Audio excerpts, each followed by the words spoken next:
সুপ্রিয় শিক্ষার্থী বন্ধুরা, তোমরা আমার সাথে যুক্ত হয়ে পড়েছো আশা করছি। আমি জুয়েল কিডের স্যার যুক্ত হয়ে গেছি তোমাদের সাথে। জাকিরস বিসিএস স্পেশালের পক্ষ থেকে বাংলারে বিশেষ করছে তোমাদেরকে শুভেচ্ছা জানাচ্ছি, স্বাগত জানাচ্ছি। হ্যাঁ, তোমরা দেখতে পাচ্ছ আস্তে আস্তে যুক্ত হচ্ছে আমার সাথে। আমরা এখন ক্লাসে প্রবেশ করবো। বানান শুদ্ধিতে আমরা আছি। নোমান শাহেদ, রাশিদুজ্জামান রাশেদ, সরোয়ার হোসেন বাপ্পি, আসসালামু আলাইকুম স্যার। ওয়ালাইকুম আসসালাম। শিলা দাস, আদাব স্যার, আদাব। অনেকেই সালাম দিয়েছেন, আমি সবার নাম করতে পারছি না, অনেক নাম। সবার পক্ষ থেকে আমি ওয়ালাইকুম আসসালাম ওয়া রাহমাতুল্লাহি ওয়া বারাকাতুহু। আমি ভালো আছি, সুস্থ আছি, আশা করছি আপনারা ভালো আছেন। আমরা ক্লাসে যুক্ত হচ্ছি, সবাই ক্লাস করব এখন। সত্য নয়, গুরু কেমন আছেন? হ্যাঁ, শিষ্য ভালো আছি, আমি ভালো আছি। রশিদ আলম, ওয়ালাইকুম আসসালাম। ঠিক আছে বাবা, আমরা কুশল বিনিময় শেষ করছি। শামীম ইসলাম, আমরা মুরাদ চৌধুরী, হ্যাঁ ভালো আছি আমি। আমরা এবারে ক্লাসে যেতে চাই। আমরা বানান নিয়ে একটু কথা বলবো। আমি আগে শুরুতেই কথা বলবো, বলে তারপর আপনাদেরকে ফ্লোর দেব। হ্যাঁ, আমি ক্লাস চলাকালে কমেন্ট দেখবো না, ঠিকই বলেছো আবু সাইদ। আমি ক্লাস শুরু করে আর কমেন্টস দেখবো না, আমি শেষে কমেন্টস চাইবো। আপনারা যদি কেউ কমেন্টস করেন ক্লাসের মাঝখানে, আমি কিন্তু কমেন্টসের উত্তর দিব না। আমি ক্লাস শেষ করে শেষে কমেন্টস করার জন্য বলবো, তখন আপনারা কমেন্টস করবেন। জি,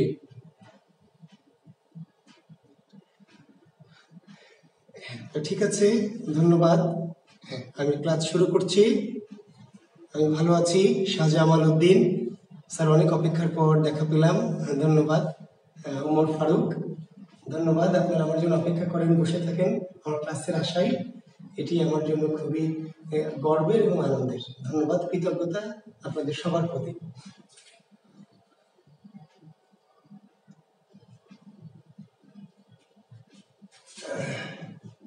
আমরা শুরু করছি। আমরা কতদিন ছিলাম, বানানের কিছু নিয়ম করছিলাম, আজকে আরো কিছু নিয়ম করবো। শুরুতে যে নিয়মটি লিখবেন সেটি লেখেন রেফ, এরপরে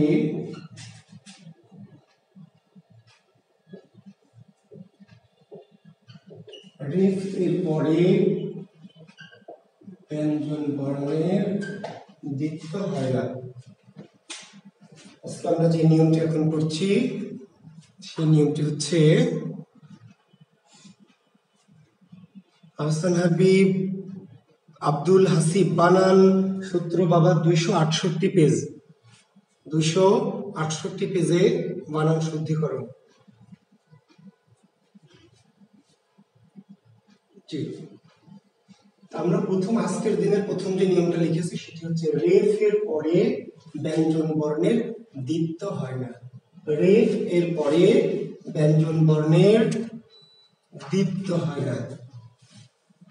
দ্বিত্ব মানে দুইবার।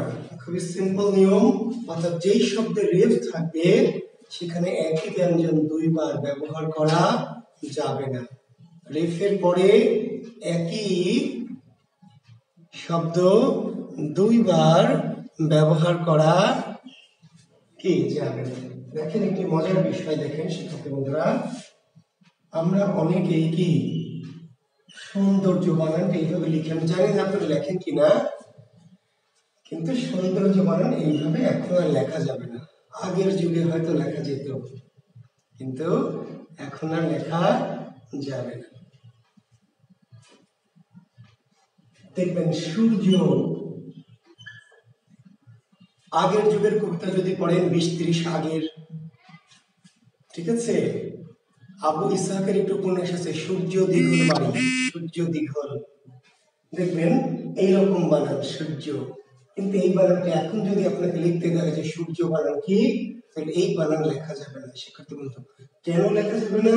খুব সিম্পল উত্তর, রেফ যেখানে আছে রেফ সেখানে এই যে অন্তস্থ জ, তারপর আবার কি জ, অর্থাৎ জয়ের সাথে আবার রেফের সাথে একই ব্যঞ্জন দুইবার ব্যবহার করা যাবে। বুঝতে পেরেছেন? ধরেন একটি শব্দ এমন লেখা আছে, দেখবেন কার্যালয়, ওয়ার্ড কাউন্সিলরের কার্যালয়, অটো সমিতির কার্যালয়, বুঝতে পারেন? কার্যালয়, এরকম যদি কার্যালয় লেখা থাকে তাহলে বুঝবেন যে এটা হচ্ছে ভুয়া কার্যালয়। কি কার্যালয়? জি, মোহাম্মদ জাহিদ, এই যে এই কার্যালয়টা সঠিক নয়। এরকম অনেক জায়গায় লেখা আছে, অনেক কার্যালয়ে, আমি অনেক ওয়ার্ড কাউন্সিলরের কার্যালয় দেখেছি যেখানে লেখা আছে। তো লেখা থাকলে বুঝে নেবেন যে এটা 2 নম্বর কার্যালয়, ভুয়া কার্যালয়, এটা শুদ্ধ কার্যালয় নয়। শুদ্ধ কার্যালয় কোনটা? অর্থাৎ এইখানে জফলা ব্যবহার করা যাবে না। বুঝতে পারছেন? দেখবেন ধৈর্য এরকম করে লিখছেন অনেকে, ধৈর্য যখন ভাব সম্ভাষণ আসবে লিখবেন সবুরে মেয়া ফলে কিংবা যে সহে সে রহে। অনেকেই এইভাবে ধৈর্য বানানটা লিখছে, বোঝে না। অনেক অগা মগা জগা বই আছে, সেগুলো তো এইভাবে বানান দেওয়া আছে। তখন আপনি মগা বই পড়বেন, জগা বই পড়বেন, পড়লে আপনি এই শিখবেন। কাজে ধৈর্য বানান এইভাবে লেখা যাবে না। ধর্ম এইভাবে লেখা যাবে না, কর্ম এইভাবে লেখা যাবে না। অনেক বড় বড় মন্দিরের গায়ে অর্চনা বানান দেখেছি, অর্চনা এইভাবে লেখা আছে, চয়ে চয়ে রে, হবে না, ভুল। অর্চনা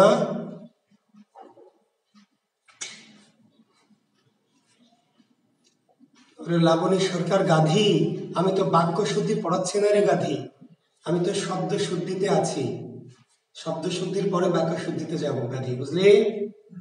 আমি তো বাক্য শুদ্ধি করাচ্ছি না। পড়ালেন না তো, পড়ানো কি আমার শেষ? হ্যাঁ স্যার, আপনি যে এই পড়ালেন না, আমি কি পড়ানো শেষ করেছি? অর্চনা, অর্চনা বানান চয়ে চয়ে রে, চয়ে চয়ে রে, জি। তাহলে এইভাবে লেখা যাবে না। কেন লেখা যাবে না? কারণ যে রেফের সাথে একই বর্ণ দুইবার ব্যবহার করা যাবে না। মুরজি দেখবেন, মুরজি ছোটবেলায় দরখাস্ত লিখতাম, জনাবের মুরজি হয়, জনাবের মুরজি হয়, মুরজি লেখা যাবে।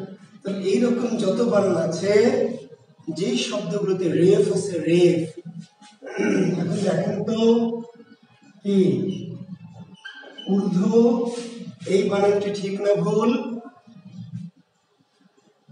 এই বানানটা ঠিক না ভুল? এই বানানটা কি? আচ্ছা, ভুল কেন? এখানে দীর্ঘ উকার হবে, কি হবে? দীর্ঘ। কিন্তু ধয়ে বয়ে রেফ হতে পারবে। শিক্ষার্থী বন্ধুরা একটা কথা লক্ষ্য করেন যে কি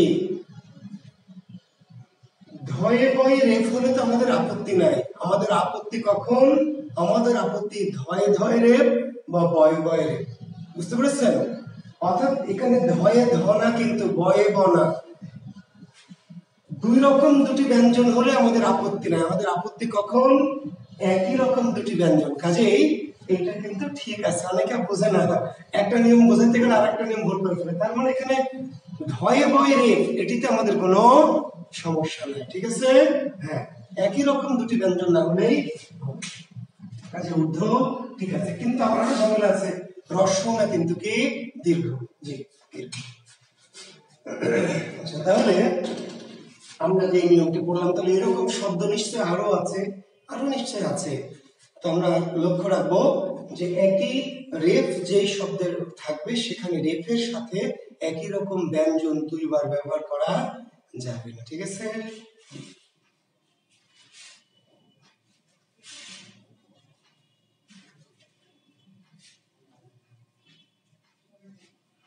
শিক্ষার্থী বন্ধুরা দেখেন তো, একটি শব্দ হচ্ছে আচ্ছা কালী, আরেকটি বানান হলো কালী। কোনটা ঠিক বলেন? এই কালী নাকি এই কালী? কালী বানান কি হ্রস্ব না দীর্ঘই বলেন?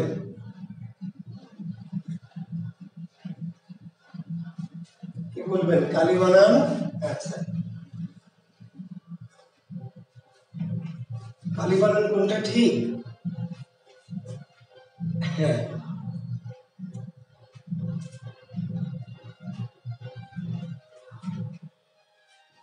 দুটোই ঠিক, এটাও ঠিক, এটাও ঠিক। কেন? আসলে দুই কালি, দুটা কি দুই কালি শিক্ষার্থী বন্ধু। এটা হচ্ছে বস্তুবাচক কালি, এটা কি বস্তুবাচক কালি, এটা স্ত্রীবাচক কালি। ভালো করে শুনে, অনেক সময় বাক্য শুদ্ধিতে যে অনেক সময় দরকার হবে যে জুয়েল কিবরিয়ার জুতা কালি করতে হবে, তাহলে বস্তুবাচক কালি। আমরা গতদিন একটা নিয়ম দিয়েছি, মনে আছে আপনাদের? বস্তুবাচক শব্দের রস্বইকার। তাহলে এই যে জুতার কালি, কলমের কালি, হ্যাঁ, চুলার কালি, এগুলো বস্তু কালি, কিন্তু রস্বইকার। কিন্তু দেবী কালী দীর্ঘইকার, স্ত্রীবাচক কালী, তাই না? বলেছি আমরা, মনে আছে আপনাদের? কালী, লক্ষ্মী, দেবী, গড়। তাহলে বস্তু হলে রস্বইকার, আর যদি এটা দেবীকে বোঝায় তাহলে দীর্ঘইকার। কালীর দিব্যি বলছি, এবার বিশেষ কাটার হয়েই ছাড়বো, তাহলে দীর্ঘইকার। হ্যাঁ, জি। আচ্ছা, ভূত বানান দেখেন তো, ভূত রস্য নাকি দীর্ঘ? ভূত বানান রস্য নাকি দীর্ঘ শিক্ষার্থী বন্ধুরা?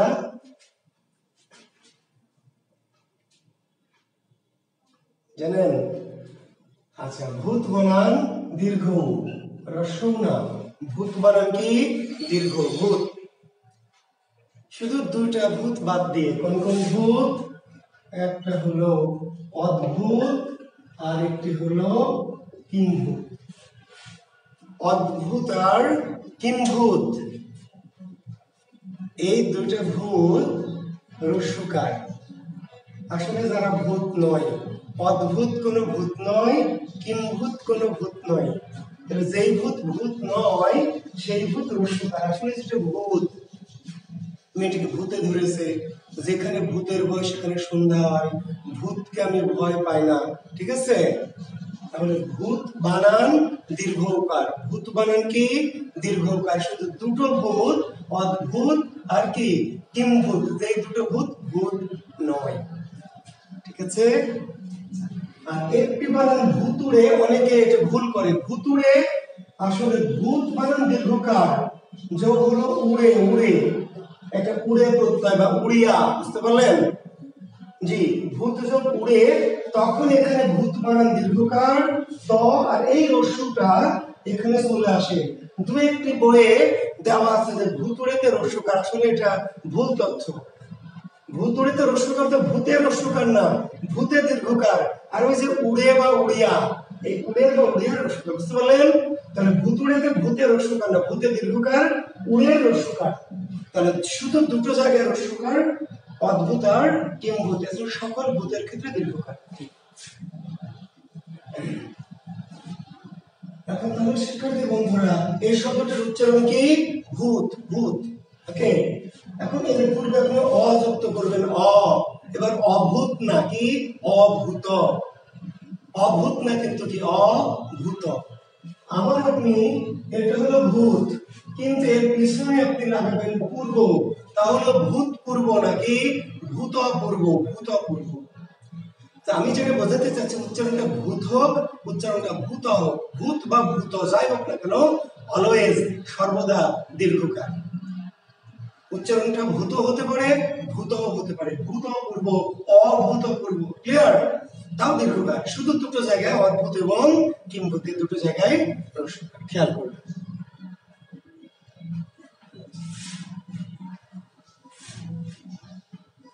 আচ্ছা, একটা হলো কি আর একটা হলো কি, এই দুটোর উত্তর আমি প্রথম দিকে দিয়েছিলাম, প্রথম দিকের ক্লাসে। আমি জানি না অনেকে এটা লক্ষ্য করেছেন কিনা, বা আসলে আপনারা সবকিছু খেয়াল করেন কিনা, ঠিক আছে? দেখেন, কি আর কি, জি, একটিকে বলা হয় অব্যয়, আর এইটিকে বলা হয় সর্বনাম। দুটো কি, একটা হ্রস্বইকার আর একটা দীর্ঘইকার, একটি অব্যয় আর একটি কি সর্বনাম। দেখেন,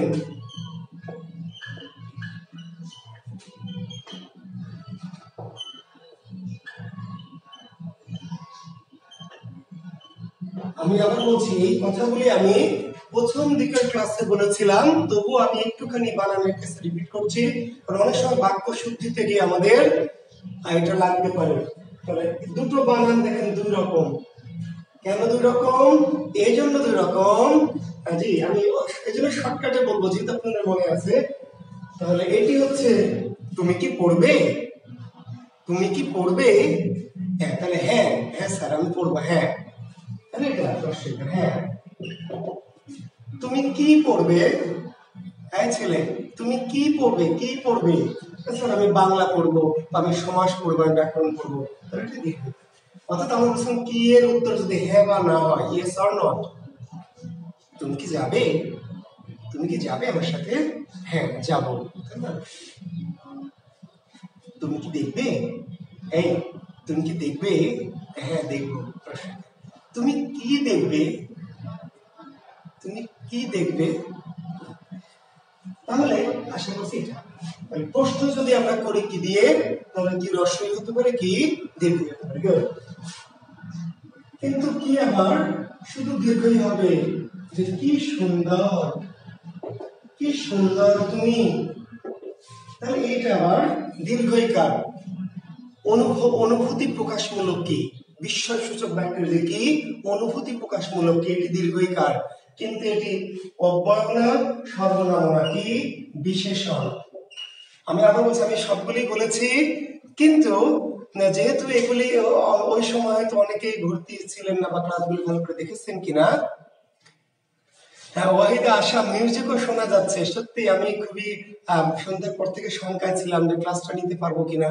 পাশে একটি বিয়ে হচ্ছে, যেহেতু স্বাধীন দেশ, স্বাধীন দেশের নাগরিক সবাই যার যা খুশি তাই করবে, কিছু বলার নেই, প্রচন্ড জোরে শব্দে গান বাজছে আর কি।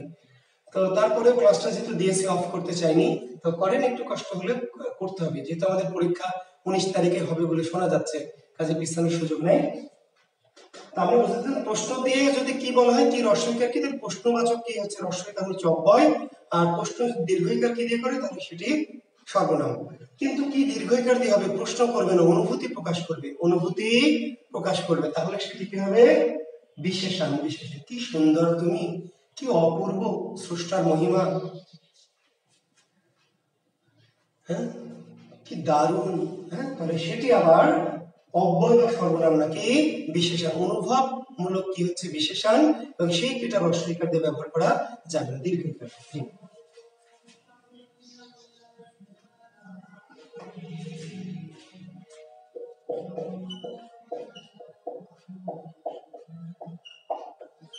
দেখেন তৈরি আর তৈরি,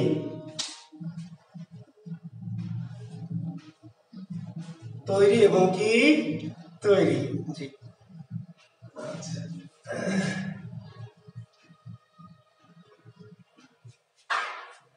তৈরি এবং তৈরি কোনটা ঠিক বলেন?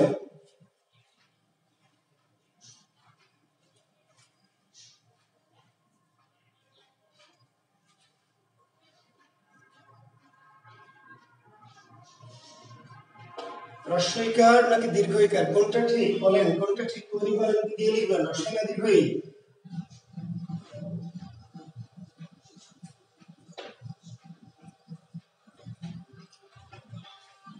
হ্যাঁ শিক্ষার্থী বন্ধুরা দুইটাই ঠিকই বলছেন আপনারা, দুইটাই, কিন্তু প্রবলেমটা হচ্ছে যে আপনি যখন রস্বই দিবেন তাও ভুল হবে, যখন দীর্ঘই দিবেন তাও ভুল হবে।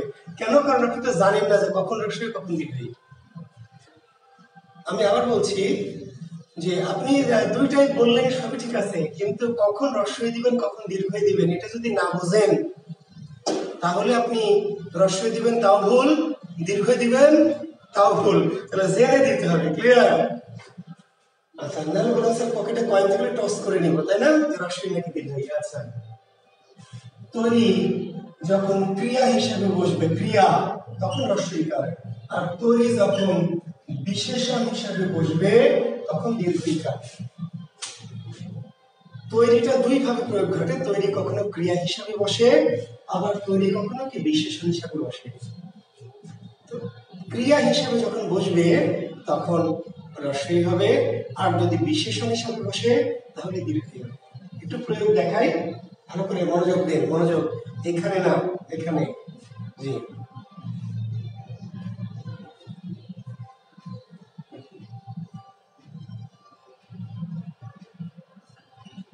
এখানে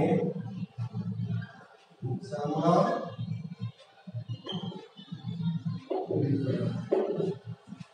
দেখবেন আপনি যখন ওই দোকানে যান, মেয়েরা বিশেষ করে দর্জির দোকান বা টেইলার্সের দোকানে, তাই না, কাপড় কিনে যখন জামা বানাতে যান, লেখা আছে দেখবেন ওখানে, এখানে সুদক্ষ কারিগর দ্বারা রুচিসম্মত আধুনিক ডিজাইনের কি পোশাক তৈরি করা হয়, আছে না?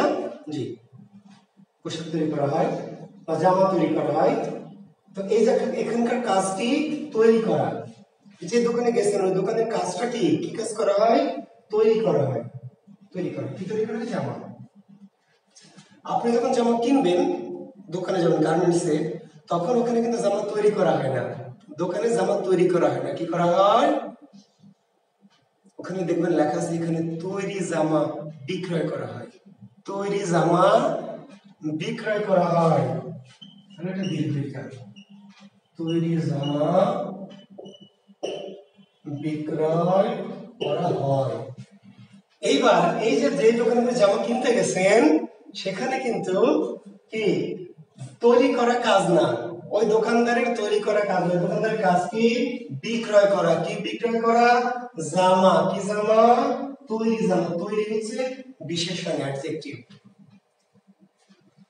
আরেকটু মনোযোগ দেন, যখন আপনি কেক কিনবেন, দোকান থেকে কেক কিনবেন, ওই দোকানদার ওখানে কেক তৈরি করা হয় তা লেখা নাই, লেখা আছে এখানে তৈরি কেক পাওয়া যায়, তৈরি কেক অর্ডার নেওয়া হয়, তৈরি কেক বিক্রি করা হয়। মানে দোকানদারের কাজ কেক বানানো না, কি করা? বিক্রি করা। বিক্রি করা। কি বিক্রি করবেন তিনি? কেক। কেমন কেক? তৈরি কেক। তৈরি, অ্যাডজেক্টিভ। আর যেখানে বানানো হয় কারখানায়, সেখানে লেখা থাকবে এখানে তৈরি, এখানে কেক তৈরি করা হয়, এখানে কেক তৈরি করা হয়। বুঝতে পেরেছেন? জুতার দোকানে কি লেখা থাকবে? অ্যাপেক্সের জন্য শোরুমে যাবেন বা বাটার শোরুমে যাবেন, ওখানে কি জুতা তৈরি করা হয়? না, তৈরি করা হয় না, ওখানে জুতা কি করা হয়? বিক্রি করা হয়। ওখানকার কাজ কি? দোকানদারের তৈরি করা নাকি বিক্রি করা। ঠিক আছে? তাহলে ওখানে লেখা থাকবে এখানে তৈরি জুতা পাওয়া যায়, তৈরি জুতা পাওয়া যায়, তৈরি জুতা বিক্রি করা। তাহলে বিক্রি করা একটা কাজ, আর কি বিক্রি করা? জুতা। কেমন জুতা? তৈরি।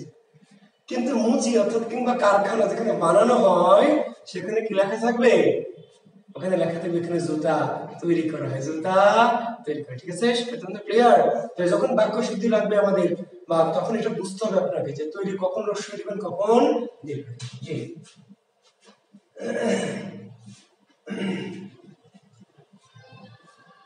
এবার আপনাদের একটা ওয়ার্ক দিব, ওয়ার্ক। জি, আমি বলবো মুখে মুখে একটি বানান, আপনারা শুনে শুনে লিখবেন, তারপর আমি লিখবো, মিলাবেন। ঠিক আছে? রেডি তো সব পরীক্ষা দেওয়ার জন্য? জি, মৌখিক পরীক্ষা। আজকে 11টা পরীক্ষা আছে, সেটা হলো বাক্য প্রকরণের, বাট কিন্তু মৌখিক পরীক্ষা। পরীক্ষাটা কি? আমি মুখে মুখে কয়েকটি বানান বলবো, মুখে মুখে শুনে আপনাদের খাতায় লিখতে হবে, নিজেদের খাতায়, কমেন্টসে না, খাতায়। তারপর আমি এখানে বানানগুলো লিখে দিব, তখন আপনারা কি করবেন? আপনারা মেলাবেন যে হ্যাঁ ঠিক আছে কিনা। ঠিক আছে? লেখেন, লেখেন দুর্নাম। কি লিখবেন? দুর্নাম। দুর্নাম। জি, দুর্নাম। বানানটি লিখবেন দুর্নাম। দুর্নাম। বুঝতে পেরেছেন?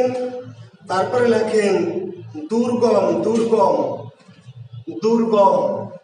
ওই যে নজরুল বলেছিল, দুর্গম গিরি কান্তার মরু দুস্থর পারাবারে, সেই দুর্গম। তারপর লিখবেন দুর্নীতি। দুর্নীতি। দুর্নীতি। তারপর লিখবেন হচ্ছে দুর্জন।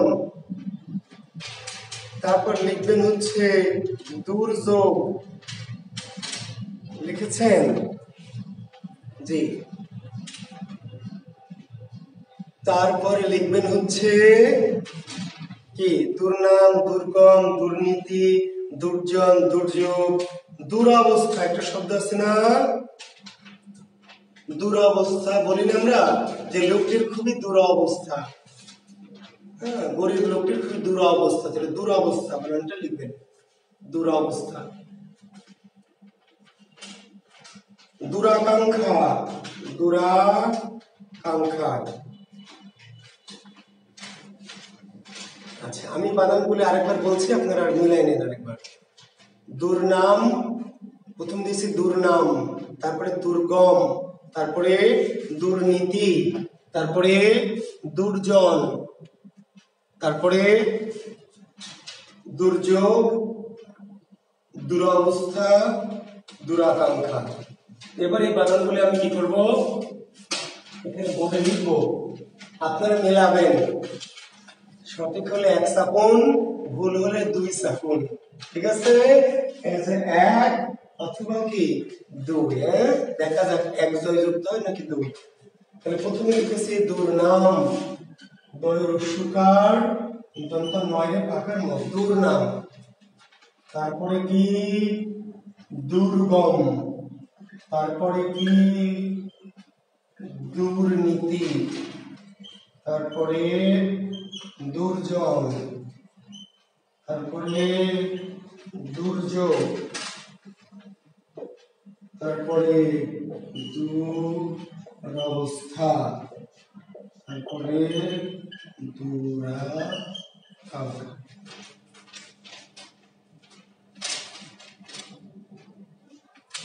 না, ওয়াহিদ আশা দুর্গম শুধু দীর্ঘকার না, ওয়াহিদ আশা এখানে কোথাও দীর্ঘকার নাই।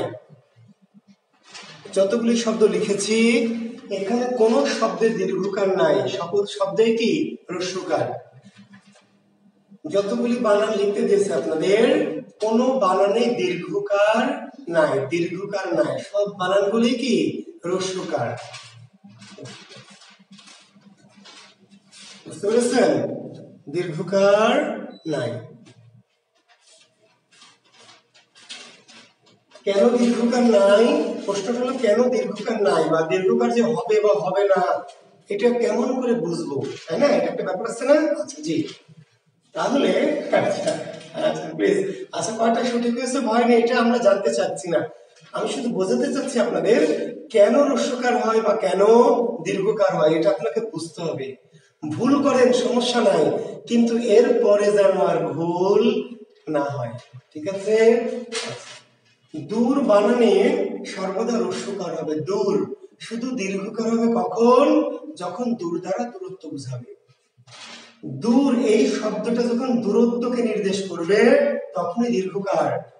এই যে যত শব্দ দূর নাম মানে কি নাম দূরে আছে, দুর্গম মানে কি, হ্যাঁ দুর্গম মানে কি অনেক দূরের জায়গা না, দুর্গম মানে অনেক দূরের জায়গা না। এই যে পাশের রুমে আমি ঢুকতে পারছি না এটা আমার জন্য দুর্গম, কিন্তু আমার অনেক দূরে গ্রামের বাড়ি, আমি সহজে সেখানে যেতে পারি, ঘরেও ঢুকতে পারি, সেটা আমার জন্য দুর্গম না। দুর্গমের সাথে দূরত্বের কোনো বিষয় নাই, যেখানে গমন করা কি কষ্টসাধ্য। ঠিক আছে, দুর্নীতি মানে নীতি দূরে আসে না, খারাপ নীতি, খারাপ, দু মানে খারাপ। দু যদি শুধু দূরত্বকে নির্দেশ করে, দূরত্ব বোঝায় দু দ্বারা, তাহলেই দীর্ঘকার হবে। আর যেখানে দু দ্বারা দূরত্ব বাদ দিয়ে অন্য কিছু বোঝায়, খারাপ কিংবা নেতিবাচক, তাহলে অবশ্যই হ্রস্বকার। তো দীর্ঘকার কোথায় হবে, তুমি আজ কত দূরে, তুমি আজ কত দূরে, দীর্ঘকার। গ্রাম ছেড়ে আমরা অনেক দূরে আছি, মাকে ছেড়ে আমি অনেক দূরে চলে এসেছি। কিংবা ওই যে গ্রামীণ ফোনে ডায়লগ, দূরত্ব যতই হোক কাছেই থাকুন। কিংবা রাজশাহী থেকে চট্টগ্রাম 400 মাইল দূরে, দীর্ঘকার। ঠিক আছে, দীর্ঘকার জি।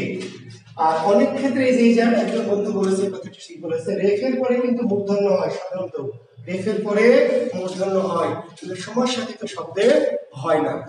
সমাজসাধিত শব্দের সেখানে আমরা যাবো, নত্য বিধানে যাবো অবশ্যই এখনই।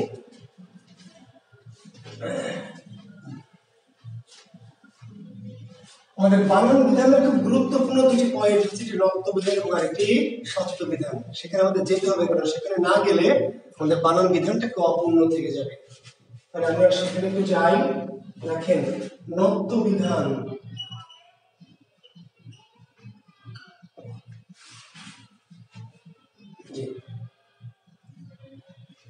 হ্যাঁ বাবুল আক্তার, কেন দুর্নামে মূর্ধন্য হবে না বাবা, আমি সেই জন্যই নত্য বিধানে যাচ্ছি, কারণ বানানের কিছু বেসিক বিধান জানতে হলে নত্য বিধান জানতে হবে। নত্য বিধান শব্দ বিধান না জানলে এর উত্তরটা দেওয়া মুশকিল। ওকে, আমি ওই আলোচনায় যাচ্ছি। লেখেন নত্য বিধান।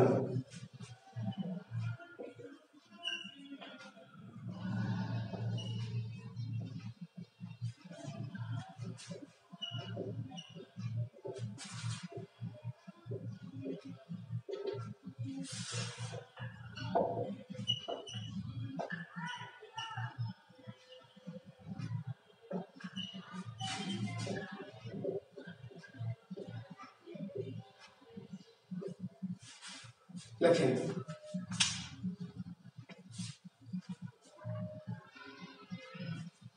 তুমি এতক্ষণ কি করছো? এটি অব্যয় পদ, সরি অব্যয় না, সর্বনাম।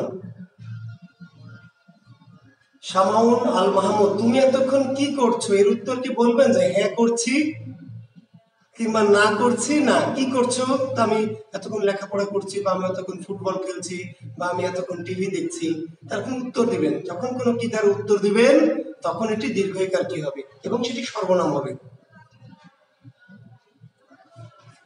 আচ্ছা, সাহিত্য নিয়ে শুক্রবারে ক্লাস নিব। স্কলার জিপসি, সাহিত্য নিয়ে শুক্রবার বা শনিবার আমি ক্লাস নিব। জি, বলে দিব। তাহলে তৎসম বা শুক্র বা শনিবার আমি সাহিত্যের ক্লাস একটা নিব, আমি আপনাদের বলে দিব, ঠিক আছে? দেখেন, তৎসম বা সংস্কৃত শব্দে মূর্ধন্য নয় এর ব্যবহারের নিয়ম বা বিধানকে নক্তবিধান বলে।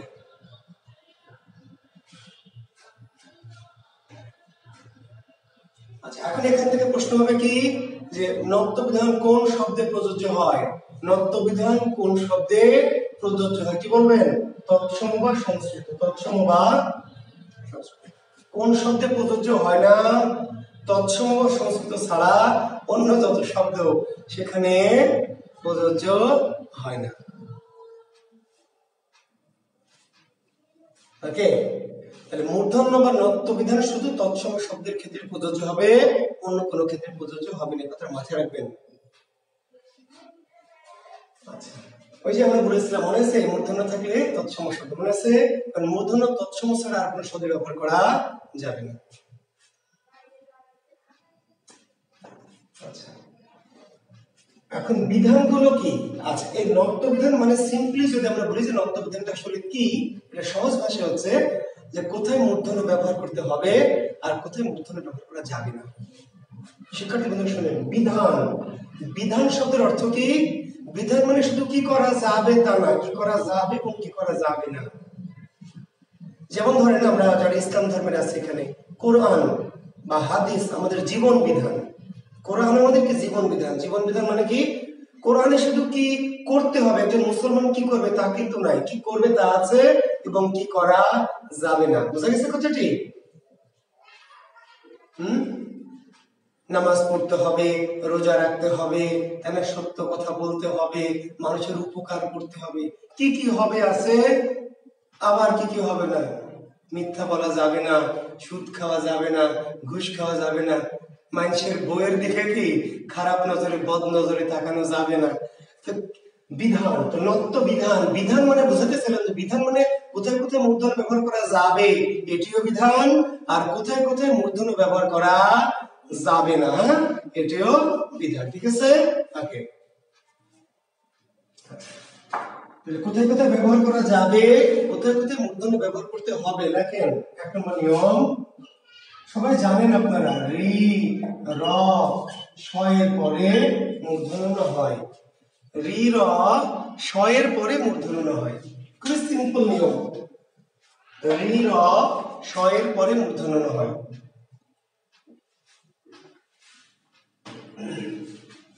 যদি কোনো শব্দে রি থাকে বা র থাকে বা মূর্ধন্য স থাকে, তাহলে তারপরে কি মূর্ধন্য হবে। এটা খুব সিম্পল একটা নিয়ম।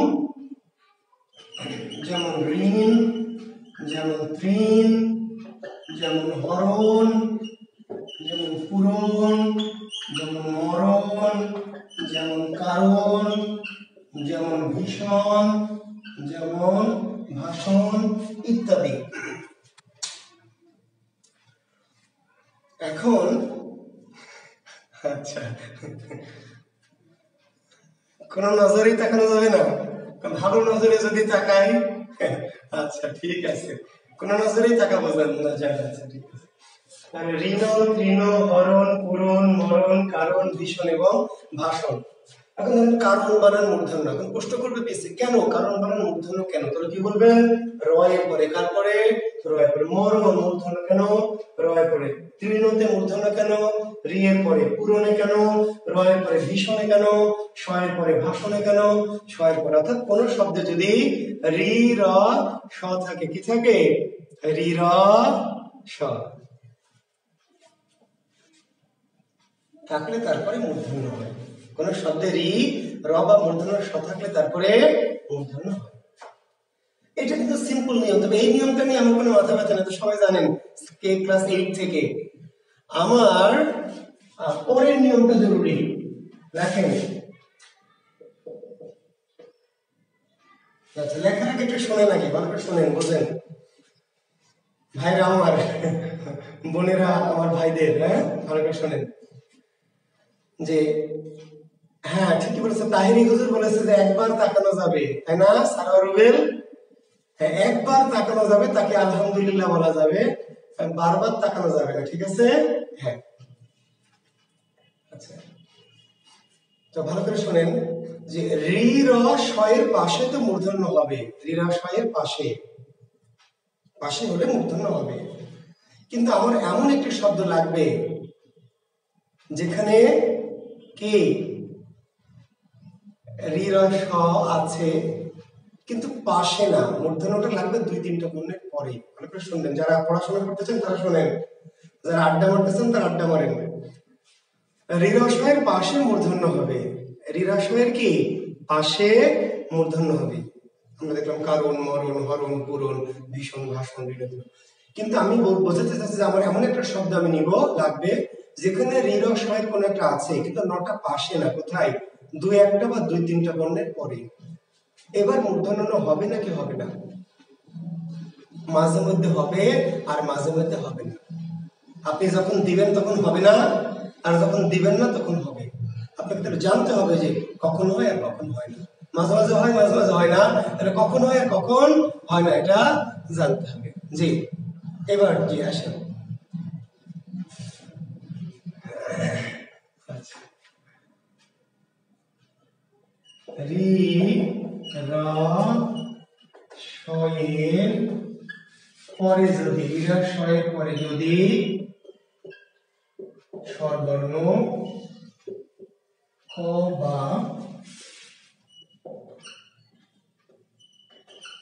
অ বর্গের বর্ণ কিংবা অন্তস্থ অ হ অনুস্বার থাকে তবে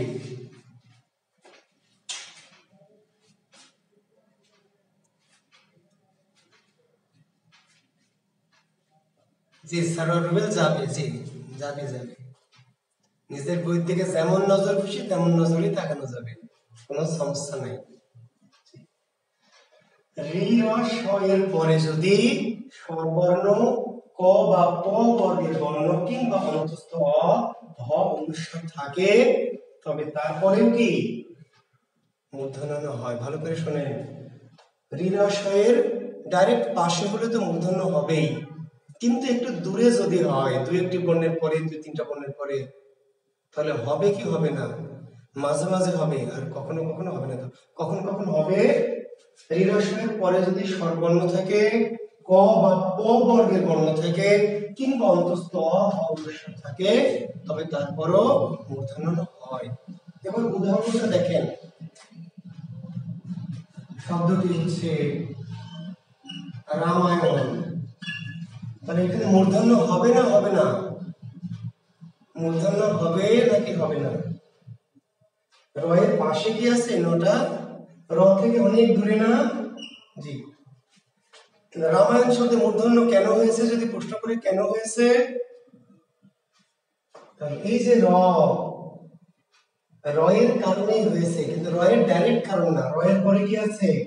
আকার আছে, স্বরবর্ণ আকার আছে, স্বরবর্ণ, তারপরে কি প বর্গের বর্ণ, ক খ গ ঘ ম, এই যে প বর্গের, তারপরে আবার স্বরবর্ণ, তারপর অন্তস্থ, তাহলে মূর্ধন্য হবে।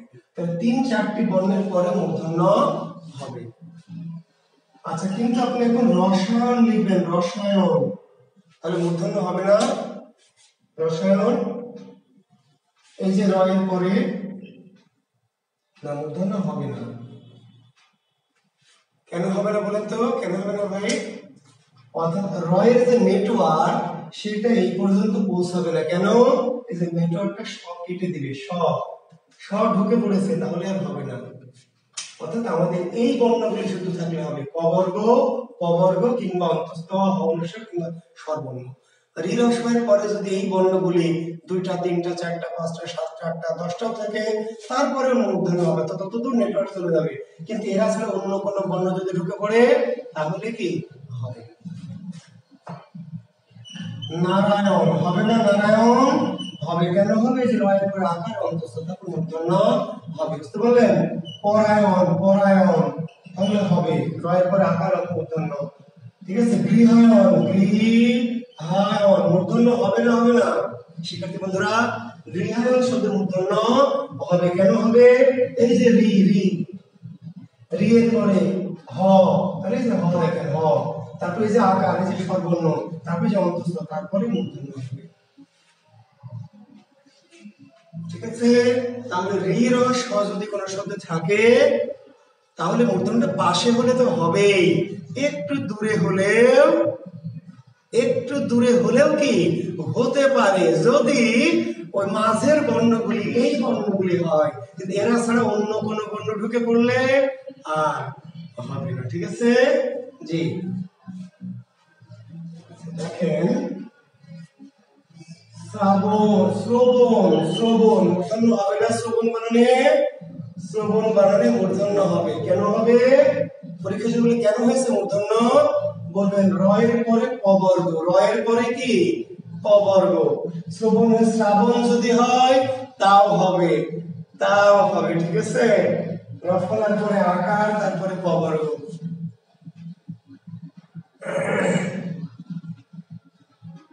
হ্যাঁ, তাহিরি গুরুর গান দিছে, মন তো ঠিক নাই সাব্বির, আমার তো আগেই ঠিক নাই, কিন্তু কি করি বলো, ক্লাস বাদ দিয়ে তোর গানের সাথে নাচা যাচ্ছে না। হ্যাঁ স্যার, রয়ের সাথে তো অ আছে। আচ্ছা, তাহলে স্বরবর্ণ তো আছেই ভাই, তো স্বরবর্ণ থাকলে সমস্যা কি? এই বর্ণগুলি পাশাপাশি থাকতে হবে। জি, এই বর্ণগুলি পাশাপাশি থাকতে হবে। ফারজানা ইসলাম, অন্য কোনো বর্ণ ঢুকে পড়লে হবে না, অন্য কোনো বর্ণ ঢুকে পড়লে হবে না। ঠিক আছে? জি দেখেন, অর্পণ অর্পণ, তাহলে অর্পণ বর্ণের মূর্ধন্য হচ্ছে। কেন হচ্ছে? এই যে রয়ের পরে কিন্তু প, রয়ের পরে কি প। হ্যাঁ, সংকীর্ণ কে মনা, রসায়নটা বুঝো নাই? অভিরহমান, কেন বুঝোনি ভাই? এই যে তাকাও, অভিরহমান তাকাও এদিকে। রসায়ন, রয়ের পরের বর্ণটা কি দন্ত স, রয়ের পরের বর্ণটা কি দন্ত স। তবে রয়ের পরের বর্ণ দন্ত স হয়, তাহলে আমার এই বর্ণের তালিকায় কি দন্ত স আছে? বর্ণের তালিকায় দন্ত স নাই, তাহলে দন্ত স থাকলে আর মূর্ধন্য হতে পারবে না।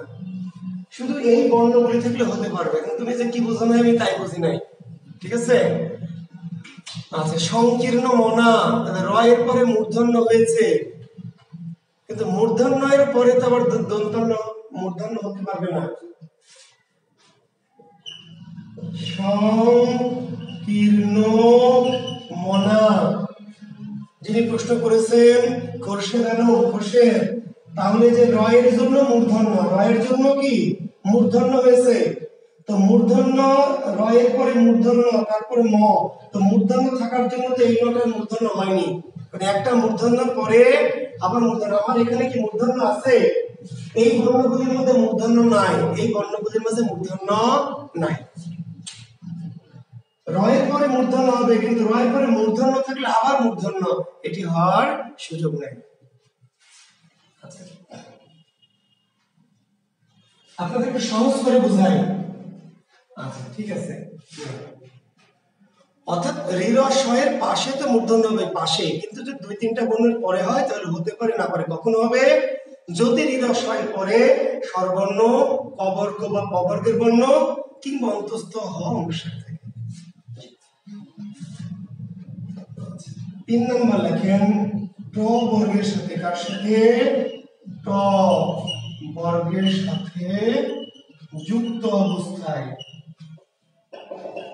ট বর্গের সাথে যুক্ত অবস্থায় সাধারণত মূর্ধন্য হয়। দেখেন, ট বর্গের সাথে যুক্ত অবস্থায়, ট বর্গের সাথে যুক্ত অবস্থায় সাধারণত মূর্ধন্য ণ হয়। ট বর্গ মানে কোনগুলি? ট বর্গ মানে ট ঠ ড ঢ মূর্ধন্য, ট ঠ ড ঢ, তাহলে ট ঠ ড ঢের সাথে যুক্ত অবস্থায় কি মূর্ধন্য হয়। খেয়াল করেন শব্দটি কি? ঠান্ডা, শব্দটি দণ্ড, শব্দটি বন্টন, শব্দটি কণ্টক, শব্দটি লুণ্ঠন, শব্দটি ঘণ্টা। ঠান্ডা, দণ্ড, বন্টন, কণ্টক, লুণ্ঠন, ঘণ্টা। আমি যতগুলি বানান লিখেছি সব ভুল, ভুল, সবই ভুল। আমি যে বানানগুলো লিখেছি এগুলি সব ভুল। এখন অনেকে তাকিয়ে বলছে কই ভুল? ঠিকই তো আছে, ঠিকই আছে।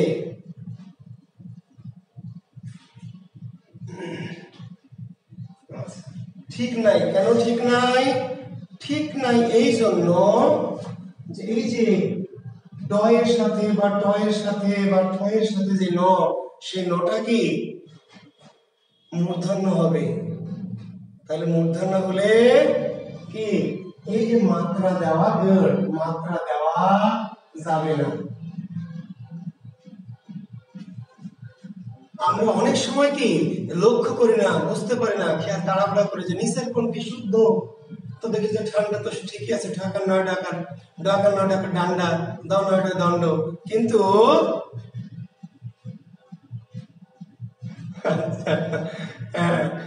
তার মানে এই যে ঠান্ডা, দণ্ড, বন্টন, কণ্টক, লুণ্ঠন, ঘণ্টা, এই শব্দগুলি কি? এই শব্দগুলিতে যেহেতু ট বর্গের সাথে যুক্ত আছে মূর্ধন্য হবে, মূর্ধন্য হলে উপরে মাত্রা দেওয়া যাবে। বুঝা গেছে? ট বর্গের সাথে যুক্ত অবস্থায় সাধারণত মূর্ধন্য হয়। তাহলে নত্ব বিধানের স্রেফ এই তিনটা নিয়ম। নত্ব বিধানের নিয়ম কয়টা? স্রেফ তিনটা। তিনটি জায়গায় মূর্ধন্য হতে পারবে বিধান অনুসারে। মূর্ধন্য হতে হলে এই তিনটি শর্ত, আসলে তিনটিও না, মূলত দুইটি শর্ত, কারণ এই দুইটা তো আলাদা নেই। কি? ঋরস্বয়ের কারণে। একটা হলো ঋরস্বয়ের জাস্ট পাশে হলে মূর্ধন্য হবে, আর একটু দূরে হলেও হতে পারে, এই শর্তগুলি যদি পূরণ করে। আর ট বর্গের সাথে মূর্ধন্য হবে, এই দুটি কারণে মূর্ধন্য বুঝতে পারবে। আর কিছু জায়গায় বুঝতে পারবে কিভাবে? দ্যাট ইজ খুশখুশ। দ্যাট ইজ খুশখুশ মানে কি? মূর্ধন্য হয়েছে। কেন হয়েছে? নিয়মটা কি? নিয়ম যদি বলেছে, আসলে এটা নিয়ম না, বেনিয়ম। কিছু শব্দে স্বভাবতই মূর্ধন্য হয়, কিছু শব্দে স্বভাবতই মূর্ধন্য হয়। স্বভাবতই মানে কি? অটো, ওই মায়ের পেট থেকে এরকম, নিয়ম মানার টাইম নেই। ভালো করে শুনবেন, মূর্ধন্য হতে হলে এই শর্ত তিনটা যে কোনো একটা পূরণ করতে হবে। যতক্ষণ এই তিনটা শর্ত পূরণ করবে না, ততক্ষণ মূর্ধন্য ন হতে পারবে না।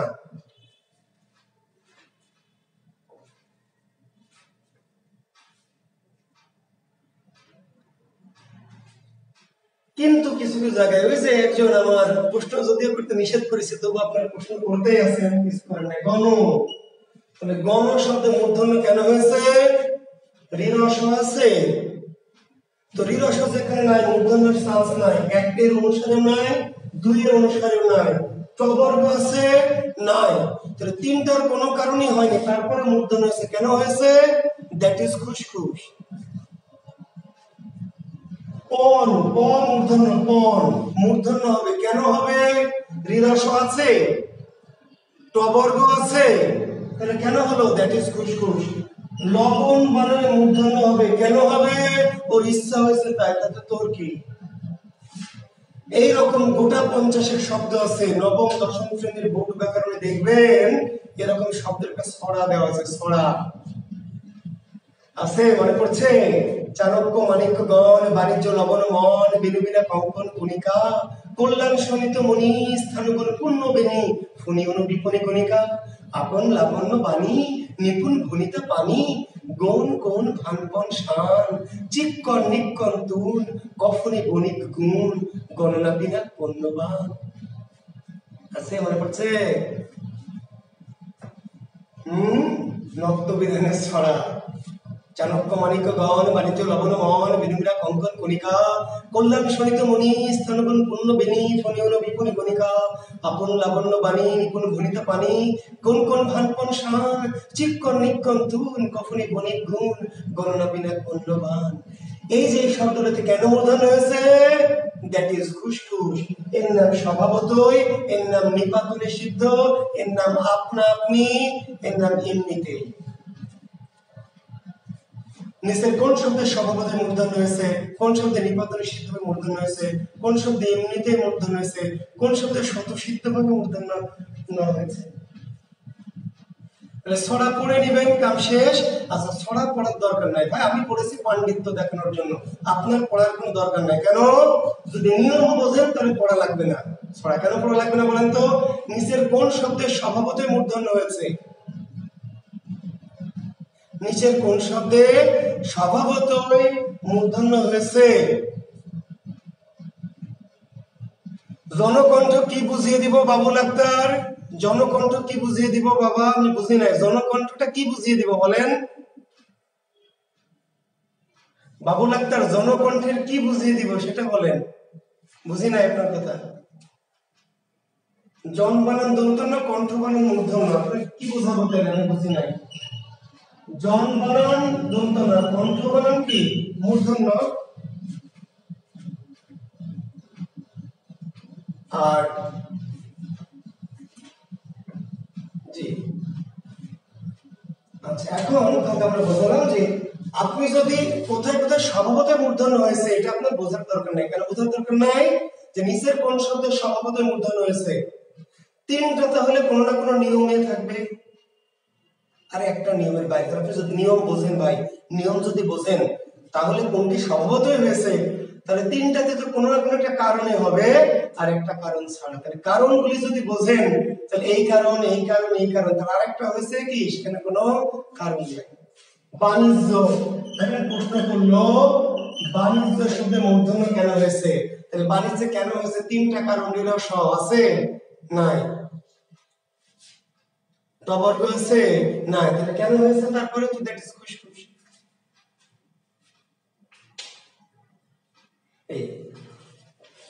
ঠিক আছে। আচ্ছা, কিছু কিছু জায়গায় মূর্ধন্য ব্যবহৃত হতে পারবে না।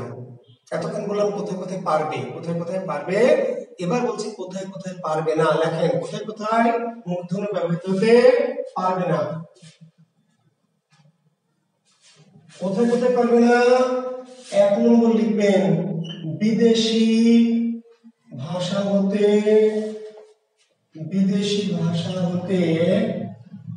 আগত শব্দে। বিদেশি ভাষা হতে আগত শব্দে কখনোই, বিদেশি ভাষা হতে আগত শব্দে কখনোই মূর্ধন্য ন ব্যবহার করা যাবে না।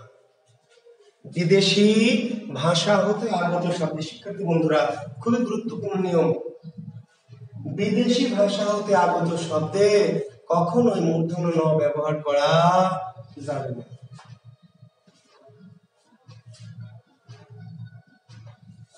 দেখেন আমরা একটা নিয়ম দিয়েছি, ট বর্গের সাথে যুক্ত অবস্থায় সাধারণত মূর্ধন্য হয়। দিয়েছি ট বর্গের সাথে যুক্ত অবস্থায় মূর্ধন্য হয়।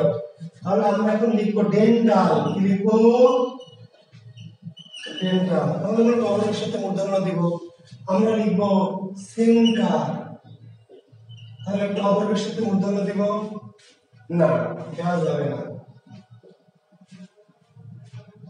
টবরের সাথে আছে কিন্তু মূর্ধন্য ব্যবহার করা যাবে না, প্রহিবিটেড।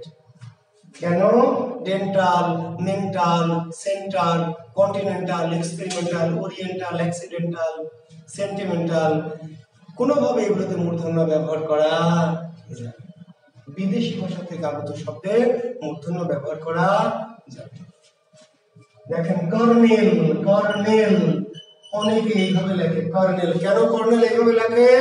যুক্তি কি বসে, কেন রেপ আছে মিয়া, ফাজলামি করে, রেফের পরে, রেপ মানে তো র, র এর পরে মূর্ধন্য হবে। অনেক বাঘা পণ্ডিত আছে ফার্নিচার বানান, ফার্নিচার এইভাবে লেখে কেন?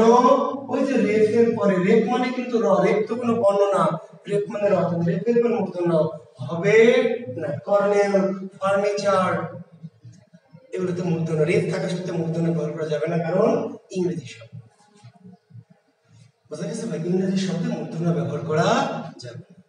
কোরআন, Iran, Turan, train, German, train রফলার পরে মূর্ধন্য হবে, রয়ের পরে জার্মান, রয়ের পরে ম আছে পবর্গের মূর্ধন্য, তারপর মূর্ধন্য হবে। কোরআন, রয়ের পরে আ আছে, তারপরে কি মূর্ধন্য হবে? আমরা যে 2 নম্বর নিয়মে বললাম বিরাগ তারপর স্বরবর্ণ থাকলে মূর্ধন্য হয়, কিন্তু হবে না। কেন? বিদেশি ভাষাতে কাগজ শব্দে মূর্ধন্য ব্যবহার করা। আর কোথায় লেখেন? ত বর্গের সাথে যুক্ত অবস্থায় লিখেন, ত বর্গ, ত ত বর্গের সাথে যুক্ত অবস্থায় মূর্ধন্য ব্যবহৃত হয় না। ত বর্গ, ত বর্গ কি কি? ত থ দ ধ দন্তন্য, ত বর্গের সাথে যুক্ত অবস্থায় লিখে নেন, ত বর্গের সাথে যুক্ত অবস্থায় মূর্ধন্য ন ব্যবহার করা যাবে। যেমন কি? যেমন হচ্ছে কি? যেমন হলো এই যে দন্ত, যেমন কি অন্ত, যেমন কি গ্রন্থ, যেমন কি বৃন্দ, যেমন কি বন্ধন। তাহলে সব ভুল, এগুলো সবই ভুল। কেন ভুল? মাত্রা দেয়নি, এগুলোতে মাত্রা কি করতে হবে? মাত্রা দিতে হবে, এগুলিতে মাত্রা দিতে হবে।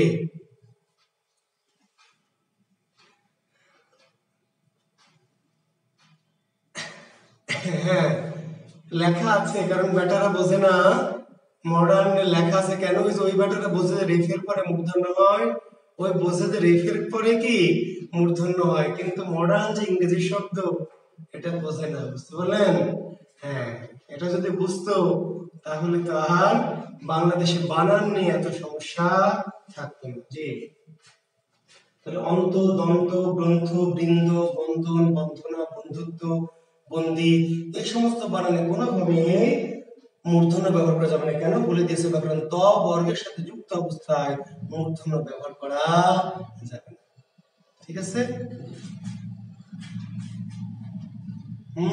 আচ্ছা, তাহলে আমরা বিদেশি ভাষা থেকে কাগজের সাথে মূর্ধন্য ব্যবহার করা যাবে না, ত বর্গের সাথে যুক্ত অবস্থায় মূর্ধন্য ব্যবহার করা যাবে না। আরেকটি জায়গা আছে দেখেন, সমাসবদ্ধ শব্দে, সমাসবদ্ধ শব্দে নত্ব বিধান প্রযোজ্য হয় না।